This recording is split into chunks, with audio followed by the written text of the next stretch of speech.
I worked at a big box gym for 6 years and took hundreds, if not thousands of people through their first resistance training workout ever. This is exactly what I would do for a client and exactly what I would do for myself if I were going to the gym for the very first time. Before we get to the exercises, for real, after having done this for a very long time, I can tell you it's super normal to be apprehensive or nervous about going to the gym. But I've generally found that a lot of the people that you're worried are looking at you aren't paying any attention to you whatsoever. They don't even know you're there. They're focused on their own shit. So even though you're new, I promise the spotlight is not on you nearly as much as you think.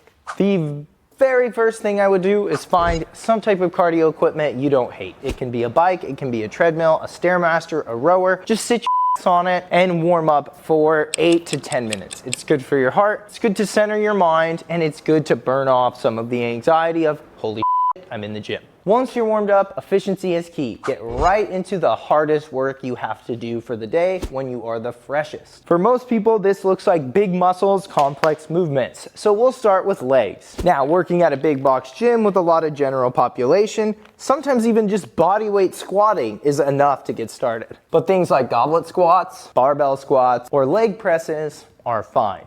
The key is that when you're freshest, you tackle the hardest movements that train the most muscles. So that's probably gonna look like some type of squat. Now, secondly, without getting greedy, I would do some type of hinge, something to train the posterior chain. For most people, the first one I teach is actually a hip thrust, so people can learn to feel their glutes. Much less complicated than a deadlift, but you could use that too. Because we're picking two big movements, I would only do like 2 to 3 sets of each. After you've done 1 to 2 movements for your biggest muscles, you have just 3 things left. The first is a vertical pull to train the muscles of your upper back and arms.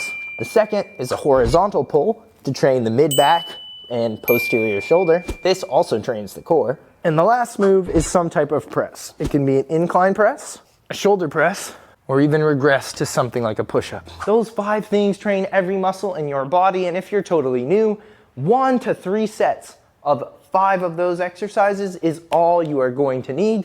And if you can go in there and try that on a machine, with dumbbells, with a barbell, whatever you can handle, I promise that's about as good of a start as you can get. And you can sprinkle onto that things like ab training, mobility, and more cardio to enhance different physical properties even faster. But the most important thing you can do is get in the door and get going with something simple and effective.